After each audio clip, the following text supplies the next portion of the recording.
찾으실까요? 호세아서 14장 2절 말씀 같이 한번 우리 찾으셔서 봉독하도록 하겠습니다. 오늘 호세아 6장부터 14장까지 오늘 긴 말씀을 5분 정도로 좀 나누려고 하니까 좀 바쁠 것 같습니다. 네, 14장 2절 말씀 우리 호세아서 14장 2절 말씀 같이 봉독하겠습니다. 너는 말씀을 가지고 여호와께로 돌아와서 아뢰기를 모든 불의를 제거하시고 선한 바를 받으소서. 우리가 수송아지를 대신하여 입술의 열매를 주께 드리리이다. 아멘. 오늘 호세아서 우리 6장부터 14장까지 통독하면서 말씀 나누고 다음 주일에는 아모스서를 또 이렇게 통독을 하도록 하겠습니다. 큰 주제로 다뤄나오는 이 시간이기 때문에 세부적인 것은 주중에 묵상 산책을 통해서 더 이렇게 말씀을 만나보시기를 바랍니다. 우리의 삶에서 우리가 잘못된 길을 걸어갈 때 하나님께 돌아가는 그 회개가 삶에 있어서 참 중요합니다. 필수적인 거죠. 회개란 무엇입니까? 죄로 끊어진 하나님의 관계를 회복하는 바로 그 첫걸음이 바로 회개라는 것입니다. 이거는 어떤 행동이 아니고요. 우리 마음의 방향을 하나님께 돌이키는 것, 이게 회개인 것입니다. 그래서 하나님은 우리가 이 진정한 회개를 통하여 우리가 돌아오기를 원하고 계십니다. 그럼 오늘 이 본문을 통해서 우리가 함께 발견키를 원합니다. 우리 6장 한번 보시겠습니다. 6장 1절 말씀 같이 봉독합니다. 오라 우리가 여호와께로 돌아가자. 여호와께서 우리를 찢으셨으나 돌은 낫게 하실 것이요 우리를 치셨으나 사매어 주실 것임이라. 호세아가 이스라엘 백성을 향하여 절규하는 호수입니다. 왜 절규합니까? 이스라엘의 회복을 갈망하면서 이렇게 부르짖고 있는 겁니다. 여호와께로 돌아가자. 그런데 현실은 어떻습니까? 현실은 여전히 죄 가운데 거하고 있는 이스라엘입니다. 그래서 7장에 보시면 하나님께서 이 심각한 영적 상태 그리고 도덕적 상태에 빠져있는 오늘 이 이스라엘을 향하여서 직접 치료하시겠다. 이스라엘의 문제를 직접 다루시겠다. 그렇게 말씀을 하십니다. 우리 7장 1절 한번 보시겠습니다. 봉독합니다. 내가 이스라엘을 치료하려 할 때에 에브라임의 죄와 사마리아의 악이 드러났도다. 그들은 거짓을 행하며 안으로 들어가 도둑질하고 밖으로 떼지어 노략질하며. 하나님께서 이 이스라엘을 직접 치료하시겠다라고 했을 때는 이미 심각한 상태였다는 겁니다. 겉보기는 이 북이스라엘은 문제가 없습니다. 겉으로 보기에는. 왜? 영토가 확장되어졌습니다. 그리고 무역이 전례 없는 호황을 누렸습니다. 그래서 백성들이 어느 때보다도 부와 행복을 누리고 있었습니다. 그래서 백성들은 지금 이 시절이 제일 좋다 이렇게 좀 노래하고 있는 때입니다. 그런데 하나님께서 뭐라고 하시느냐? 백성들은 이만한 때가 없다라고 하는데 하나님은 지금이 가장 심각한 상태다 이렇게 말씀을 하십니다. 그래서 내가 너희를 치료하지 않으면, 내가 너희를 손대지 않으면 너희들은 더 이상 가망이 없다 이렇게 말씀을 하시는데, 오늘 이런 상태, 하나님께서 손대지 않으시면 더 이상 가망이 없는 이런 상태를 오늘 하나님께서 뭐라고 하시느냐? 내가 즐겨 사용하지 않는 그릇과 같다라고 이야기하십니다. 우리 8장 한번 보실까요? 8장 8절 같이 봉독합니다. 이스라엘은 이미 삼켜졌은즉 이제 여러 나라 가운데 있는 것이 즐겨 서지 아니하는 그릇 같도다. 그릇도 아무리 화려하다 하더라도, 아무리 좋아 보인다 하더라도 하나님 손에 잡히지 않는 그릇이라면 어떻습니까? 쓸모가 없는 것이죠. 근데 반대로 하나님께서 즐겨 사용하시는 그릇은 어떤 그릇이냐? 어떻게 하면 우리가 하나님께서 즐겨 사용하는 그릇이 될 수 있느냐? 그것은 바로 우리의 영혼을 정결하게 하는 것입니다. 내 영혼을 정결하게 할 때만이 하나님께서 우리를 사용하신다는 거죠. 우리는 잘 모르지만은 하나님은 우리의 생각하는 것, 그리고 우리의 그 마음, 우리의 속 사람, 이 모든 것을 다 알고 계신 분이 하나님이십니다. 하나님 다 알고 계십니다. 그래서 뭐라고 하시느냐? 9장을 한번 보시면은요. 9장 1절을 봉독합니다. 이스라엘아, 너는 이방 사람처럼 기뻐 뛰놀지 말라. 내가 음행하여 내 하나님을 떠나고 각 타작마당에서 음행의 값을 좋아하였느니라. 7절입니다. 형벌의 날이 이르렀고 보응의 날이 온 것을 이스라엘이 알지라. 선지자가 어리석었고 신에 감동하는 자가 미쳤나니 이는 내 죄악이 많고 내 원한이 큼이니라. 오늘 1절에 보시면은 뭐라고 하느냐? 이스라엘아, 너는 이방 사람처럼 기뻐 뛰놀지 말라라고 합니다. 호세아 당시 이스라엘 사람들에게 이 말씀은 충격이죠.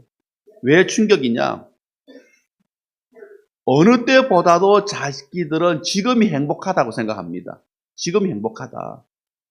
더 이상 바랄 것이 없다고 생각합니다. 그리고 이렇게 우리가 행복한 것은, 이렇게 우리가 부를 누리고 있는 것은, 이것은 하나님의 축복이다. 이렇게 생각하고 있는 겁니다. 북이스라엘 사람들이.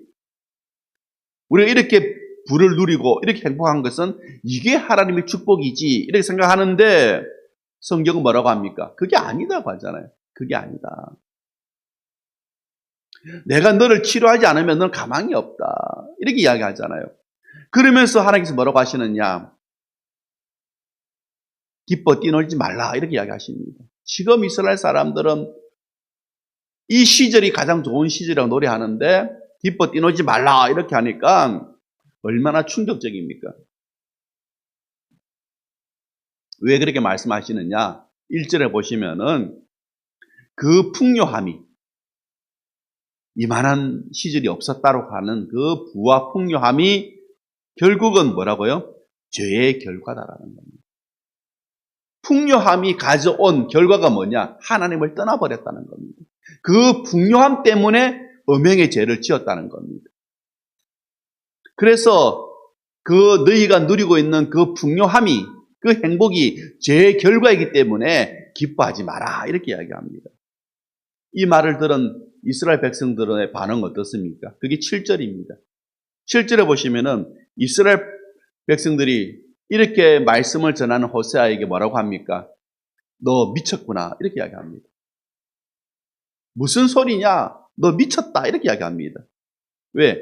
자기들은 지금 부를 누리고 있는 이 시절이 하나님의 축복이라고 생각하고 있었는데 하나님께서 호세아를 통하여 말씀을 주시는데 아니다. 너희들은 지금 너무나 심각한 상태다. 너희들 너무 좋아하지 마라. 내가 너희들을 좀 직접 손대야 되겠다. 이렇게 이야기하니까 이스라엘 백성들이 저 호세아 선지자 미쳤다라고 이야기하는 겁니다. 미쳤다.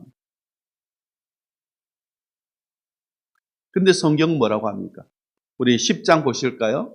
10장 우리 1절 말씀 봉독합니다. 이스라엘은 열매 맺는 무성한 포도나무라. 그 열매가 많을수록 제단을 많게 하며 그 땅이 번영할수록 주상을 아름답게 하도다. 12절 너희가 자기를 위하여 공의를 심고 인애를 거두라. 너희 묵은 땅을 기경하라. 지금 곧 여호와를 찾을 때니 마침내 여호와께서 오사 공의를 비처럼 너희에게 내리시리라. 우리 11장 보실까요? 11장 19절입니다. 내가 나의 맹렬한 진노를 나타내지 아니하며 내가 다시는 에브라임을 멸하지 아니하리니 이는 내가 하나님이요 사람이 아님이라. 내 가운데 있는 거룩한 이니 진노함으로 내게 임하지 아니하리라. 무슨 말씀입니까? 이스라엘이 번성하면 번성할수록 뭐가 늘어났다고요? 우상이 늘어났다는 겁니다. 우상 숭배가 늘어났다는 겁니다. 그런데 이 이스라엘 백성은 누굽니까? 하나님의 백성이잖아요. 하나님의 백성인데 시간이 지나면서 이 백성의 마음이 변질됩니다. 어떻게 변질되느냐? 두 마음을 품습니다. 그래서 어떻게 됩니까? 하나님을 섬긴다고 하면서도 바알이라고 하는 우상을 숭배합니다. 바알을 숭배합니다. 지금 자기들이 누리고 있는 이 부와 이 행복이 바로 풍요의 신이라고 하는 바알이 가져다 준 결과다라고 믿는 겁니다. 바알이란 풍요의 신이라고 하잖아요. 풍요의 신. 그러니까 우리가 풍요의 신을 믿었더니 우리가 지금 이렇게 부와 행복을 누린다라고 생각하는 겁니다. 그러니까 번영하면 번영할수록 뭘 더 섬긴다고요? 바알을 더 섬기는 겁니다.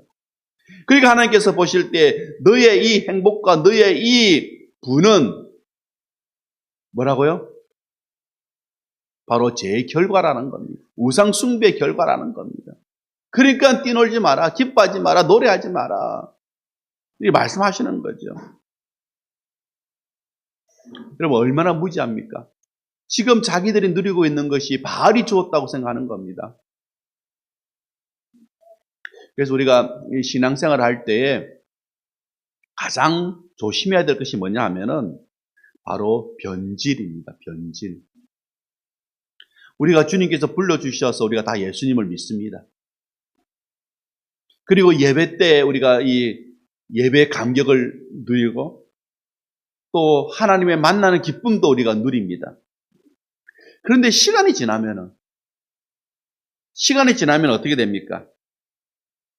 익숙해지면은 신앙과 교회 생활에 익숙해지면은 그 예배의 감격, 하나님 만나는 그 기쁨은 다 사라지고 하나님 자체가 아니라 하나님 외에 나에게 무슨 유익이 있는가 이거를 생각한다는 겁니다. 하나님을 만나는 감격보다 하나님이 나에게 주시는 유익이 뭐냐 이거를 생각한다는 것이죠. 그래서 하나님 외에 나에게 유익을 주는 것, 하나님 외에 나에게 즐거움을 주는 것, 그것이 어느 순간에 내 마음에 자리를 딱 잡습니다. 그러면은 이제 그것이 하나님 외에 나에게 유익을 주고 나에게 기쁨을 주는 것이 있으면은 어떻습니까? 열심히 하죠. 근데 그것이 없으면 어떻게 됩니까? 사라지는 겁니다. 그게 변질입니다. 그게 우상입니다. 그게 이스라엘의 모습이었습니다. 우상이 여러분 다른 게 아닙니다. 하나님보다 더 사랑하는 것, 하나님만큼 가치 있게 내가 여기는 것, 하나님보다 내가 가치 있게 여기는 것, 그것이 무엇이 되었든 그것은 우상이라는 겁니다. 그렇기 때문에 이스라엘 백성이나 우리에게 필요한 것이 뭡니까? 12절에 보시면은 바로 우리의 묵은 땅을 기경하는 겁니다. 묵은 땅을 기경하라. 내 마음의 밭을, 내 마음을 갈아엎으라는 겁니다. 내 마음을 갈아엎어라. 우리가 지금 시간이 예수님을 믿고 시간이 지나고 우리가 익숙해지면서 이미 변질되어 가고 있는 내 마음, 하나님보다 하나님 외에 더 나에게 유익하고 나에게 가치 있다고 생각하는 그것을 내가 지금 따르고 있는 그 마음, 그 두 마음, 그걸 어떻게 하라고요? 갈아엎으라는 겁니다. 갈아엎어라. 그래서 하나님을 다시 찾아라라는 겁니다. 하나님을 다시 찾아라.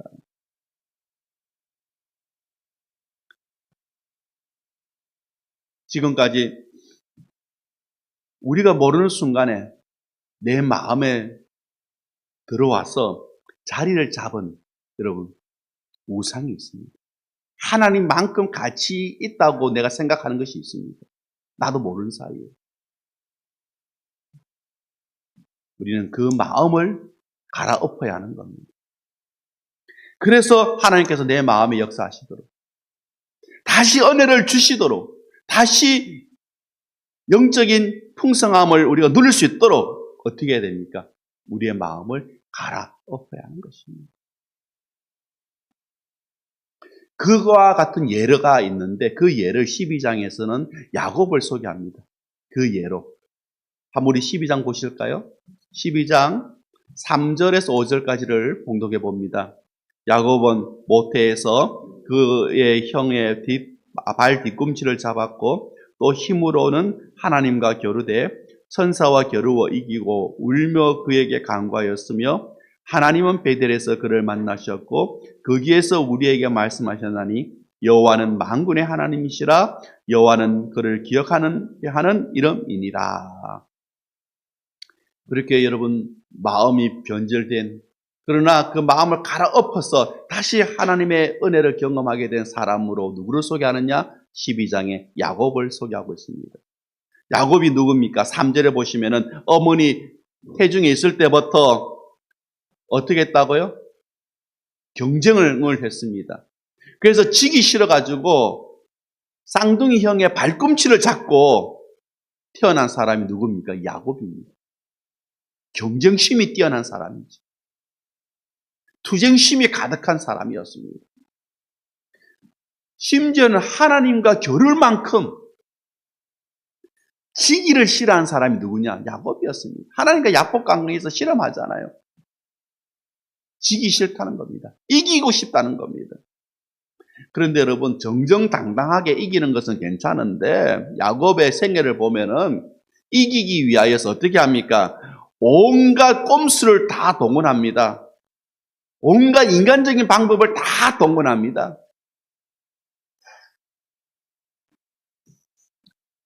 그렇게 악한 사람이 누구냐? 야곱입니다. 오직 이기기를 위하여서 방법, 수단 가리지 않는 사람, 그게 야곱이었습니다. 야곱은 항상 어떻게 보면은 일확천금을 꿈꾸는 사람이라고 할 수 있겠죠. 항상 헛되고 헛된 것을 쫓는 사람이 야곱이었습니다. 그런데 그런 야곱이 변화되었습니다. 그런 야곱을 하나님께서 용서하셨습니다. 어떤 이유로 용서하셨을까요, 하나님이? 이런 야곱을. 뱃속에서부터 투쟁심이 가득해서 지기 싫어하면서 이기기 위하여 온갖 술수와 꼼수를 다 부렸던 이 야곱을 하나님께서 용서하셨는데, 용서하셨던 이유가 딱 한 가지가 있습니다. 어떤 이유로 용서를 했느냐? 여러분 4절 한번 보시면은요, 하나님과 실험할 때에, 하나님을 이기고자 할 때에 그가 뭘 했다고요? 울며 기도했다라고 되어 있습니다. 울며 기도했다. 하나님께서 이런 야곱을 불쌍하게 여기셨던 이유 한 가지는 뭐냐 하면은 울며 기도했던 바로 그 모습 때문이었습니다. 그의 울음 때문이었습니다. 인간의 온갖 방법으로도 해결되지 않는다는 것, 꼼수를 부려도 술수를 부려도 해결되지 않는 것이 있다는 것을 깨달았을 때에 그는 하나님 앞에 엎드렸습니다. 통곡했습니다. 눈물을 흘렸습니다. 하나님은 그런 야곱을 불쌍히 여겨주셨다는 겁니다. 오늘 호세아가 왜 이야기를 하느냐? 야곱처럼 울며 하나님께 돌아오면은 하나님께서 품어주신다라는 이야기를 하는 겁니다. 그래서 하나님께서 지금 치료할 수밖에 없는 그런 심각한 상태에 있는 이 이스라엘이 야곱처럼 울면서 하나님 앞에 돌아온다면은 하나님께서 어떻게 하십니까? 용서하시겠다라는 이야기입니다. 용서하시겠다. 오늘 우리가 신앙생활 할 때 사실 눈에 보이는 것을 따라서 신앙생활 할 때가 많잖아요. 눈에 보이는 것을 따라서. 근데 눈에 보이는 모든 것이 우리에게 답을 주지는 못합니다. 오히려 진실이라고 하는 것은 사실 눈에 보이지 않습니다. 그런데 우리가 자꾸 눈에 보이는 것만 우선시한다면은 우리의 신앙은 허무할 수밖에 없습니다. 13장 보실까요? 13장 3절, 4절 우리 봉독해 보겠습니다. 13장 3절, 4절. 이러므로 그들은 아침 구름 같으며 쉬 사라지는 이슬 같으며 타작마당에서 광풍에 날리는 죽정이 같으며 굴떡에서 나가는 연기 같으리라. 그러나 애굽 땅에 있을 때부터 나는 내 하나님 여호와라, 나밖에 너가 다른 신을 알지 말 것이라. 나 외에는 구원자가 없느니라. 사람들은 보이는 것을 쫓아가잖아요. 야곱처럼. 특히 뭘 쫓아갑니까? 돈을 쫓아갑니다. 돈보다 확실한 것은 없다라고 생각합니다. 그래서 돈을 잔뜩 쌓아두면은 편안할 거다라고 생각하는 거죠. 그런데 돈을 잔뜩 쌓아둔 사람들 여러분 어떻습니까? 아무리 가져도 멈춤이 없더라라는 고백을 합니다. 돈을 가지면은 행복할 줄 알았는데 돈을 가져도 여기서 그만, 이게 안 되더라는 겁니다. 여기서 그만이 안 되더라는 겁니다. 멈출 수가 없더라는 겁니다. 이게 문제라는 겁니다. 여러분, 갈증이 납니다. 그러면 물을 마시고 싶습니다. 근데 생수를 마시면 갈증이 해결되는데 바닷물을 마시면 어떻습니까? 먹어도 계속 갈증을 느끼잖아요. 갈증 해결되지 않습니다. 바로 눈에 보이는 것을 따라가는 사람들. 특히 돈을 쫓아간다고 한다면은 아무리 많이 가져도 더 많은 것을 가지고 싶어 하는 갈증이 있는 겁니다. 바닷물을 들이켜 마시는 것처럼 계속 쌓아도 만족함이 없는 겁니다. 더 큰 욕망과 갈증을 느낀다는 것이죠. 그래서 하나님께서 말씀하시는 겁니다. 4절에 나 외에는 뭐가 없다고요? 구원자가 없다. 돈이 우리를 해결할 수 없다는 겁니다. 하나님께서 정말 목이 쉬면서까지 끊임없이 오늘 말씀하시는 것이 이겁니다. 나 외에 방법이 없다. 나 외에 구원자가 없다. 오늘 이 말씀은 지금 우리에게도 들려지는 진리의 말씀인 줄 믿습니다. 우리 14장 오늘 함께 읽었던 본문인데요. 14장 1절, 2절, 3절 한번 우리 천천히 같이 한번 읽어보기로 합니다. 이스라엘아, 내 하나님 여호와께로 돌아오라. 너가 불의함으로 말미암아 엎드려졌느니라. 너는 말씀을 가지고 여호와께로 돌아와서 아뢰기를 모든 불의를 제거하시고 선한 바를 받으소서. 우리가 수송아지를 대신하여 입술의 열매를 주께 드리리이다. 우리가 아수르의 구원을 의지하지 아니하며 말을 타지 아니하며 다시는 우리의 손으로 만든 것을 향하여 너희는 우리의 신이라 하지 아니하오리니 이는 고아가 주로 말미암아 국류를 얻음이니이다 할지니라. 우리가 이제 2주 동안 호세아서를 우리 통독하면서 오늘 이제 우리가 마무리를 하는데, 호세아서의 주제는 뭐냐? 하나님께로 돌아가자. 하나님께로 돌아가자. 그래서 6장 1절에도 뭐라 합니까? 오라 우리가 여호와께로 돌아가자. 오늘 14장 1절에도 뭐라고 합니까? 하나님 여호와께로 돌아가자. 이렇게 말하죠. 왜 돌아가야 하느냐? 왜 하나님께로 돌아가야 하느냐?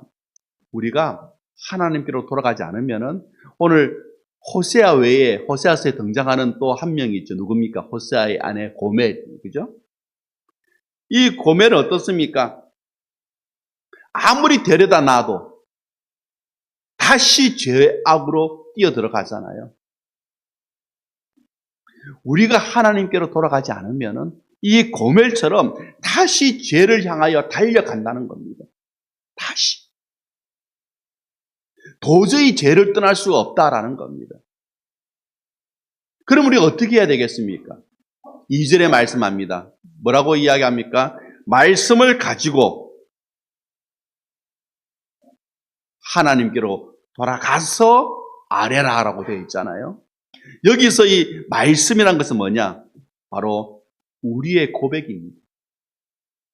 여러분의 고백을 가지고 하나님께 아뢰라는 겁니다. 어떤 고백일까요? 4장 2절 말씀해 보시면은 고백하잖아요. 하나님을. 뭐라고 고백합니까? 이렇게 고백하죠.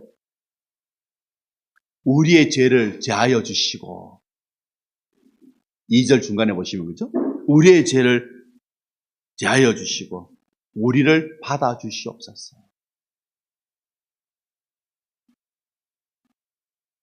하나님께로 돌아가기 위해서 여러분 이 고백이 필요하다는 겁니다. 내 죄를 제하여 주시고 나를 받아 주시옵소서. 나에게는 죄를 해결할 수 있는 능력이 없습니다라는 고백입니다. 죄를 없앨 힘이 없습니다. 하나님 아니면 나는 또 죄로 달려가고 있는 연약한 존재입니다. 그러기에 나는 주님 앞에 설 수 없습니다. 그러기에 하나님의 은혜가 필요합니다. 하나님 나를 도와주십시오. 바로 그 고백이죠. 그 고백 없이는 돌아갈 수가 없습니다. 오늘 이스라엘이나 우리나 오늘 이 고백이 있어야 되는 겁니다. 내 스스로 죄를 해결할 수 없다. 내 힘으로는 여전히 죄를 향하여 달려가고 있다는 겁니다. 그러니 하나님께서 내 죄를 지하여 주시고 나를 용서하여 주시고 나를 받아주시고 나에게 은혜를 달라 주십시오라는 고백이 있어야 된다는 거죠. 자, 여러분 그렇게 고백하실 때 내 죄를 사하여 주십시오. 나를 받아주십시오 라고 고백했을 때 하나님께서 약속하십니다. 뭘 약속하시느냐? 14장 5절입니다. 우리 함께 봉독하실까요? 14장 5절 말씀 같이 한번 봉독하겠습니다. 우리 성경 한번 찾아보실까요? 성경에서 모니터에는 지금 안 올라와 있는데 성경에서 14장 5절 말씀 같이 한번 봉독해 봅니다. 내가 이스라엘에게 이슬과 같으리니 그가 백합화 같이 피겠고 레바논 백항목 같이 뿌리가 바뀔 것이라. 하나님 내 죄를 사하여 주십시오. 나를 받아 주십시오라고 고백하면서 나아갈 때 하나님께서 약속하십니다. 뭐라고 약속하십니까? 백합화 같이 피겠다. 백항목 같이 뿌리가 바뀔 것이다 라고 약속하시는데요. 여러분 그 앞에 보시면 이슬과 같으리니라고 되어 있잖아요. 이 하나님이 이슬 되신다. 이거는 여러분 우리는 그걸 잘 못 느끼는데 이스라엘 사람들에게는 이거 참 중요한 이야기입니다. 이스라엘은 건기와 우기가 확실하잖아요. 그러면 건기, 비가 오지 않을 때 이스라엘은 어떻게 삶을 유지하겠습니까? 바로 밤 사이에 내리는 그 이슬 한 방울 때문에. 밤 사이에 내리는 그 이슬 때문에 건기를 견뎌내는 겁니다. 한참 여름에 날이 가물면 이 잔디들이 타 죽어갑니다. 잔디들이. 아무리 물을 뿌려도 너무 뜨거울 때는 방법이 없더라고요. 그런데 아침에 교회 딱 출근할 때 보면은 잔디가 젖어 있는 겁니다. 비가 오지 않았는데 왜 잔디가 젖어 있을까? 밤새 내린 뭐 때문에? 이슬 때문에. 그래서 생명력을 유지해 나가더라고요. 그래서 지금 보시면 파릇파릇하지 않습니까? 이 겨울에도. 이슬이 그와 같은 겁니다. 하나님께서 이슬을 떼어주신다는 것이 뭡니까? 하나님께서 이스라엘의 매일의 은혜가 되어주시겠다. 우리의 매일매일의 뭐가 되시겠다? 생명이 되어주시겠다라는 겁니다. 책임져 주신다는 거죠. 여러분 그런 은혜가 있을 때 하나님께서 매일매일 책임져 주시는 은혜가 있을 때에 여러분의 삶은 어떻게 되느냐? 백합화 같이 필 것이다. 여러분 백합화는 한 뿌리에 이 40개에서 50개 정도 알뿌리를 가지고 쫙쫙 뻗어나가잖아요. 번식력이 대단한 식물입니다. 백합화가. 그렇게 번성해진다는 겁니다. 그리고 또 뭐라고 합니까? 백항목같이 뿌리가 바뀔 것이다 라고 이야기하잖아요.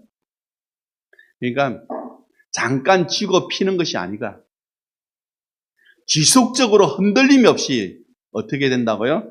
풍성함을 누리는 삶을 하나님께서 보장해 주시겠다는 겁니다. 어떻게 할 때에 내 죄를 사하여 주시고 나를 받아 주시옵소서라고 하면서 하나님 앞에 돌아간다면은 하나님께서 이렇게 이슬과 같은 우리를 책임져 주시는 은혜와 그리고 그 은혜가 한 번 왔다 가는 것이 아니라 백항목이 뿌리를 박히듯이 그렇게 우리의 삶을 지속적으로 하나님께서 책임져 주시겠다고 말씀하시는 겁니다. 우리의 삶이 흔들리지 않는다는 겁니다. 오늘 말씀을 정리합니다. 우리를 향한 하나님의 사랑은 여러분 절대적입니다. 무한하십니다. 그래서 하나님께서 오늘 우리에게 말씀하시는 겁니다. 돌아오라. 호세아가 절규하는 겁니다. 하나님께로 돌아가자. 이 시간 우리가 하나님 앞에 돌아갈 때 여러분의 삶은 풍성한 삶이 될 줄 믿습니다. 이 시간 그와 같은 하나님의 은혜를 기대하시면서 오늘 하나님 앞에 여러분 자신의 고백을 가지고 나아가는 성도님 다 되시기를 축복합니다. 우리 함께 찬양하시면서 기도하기를 원합니다.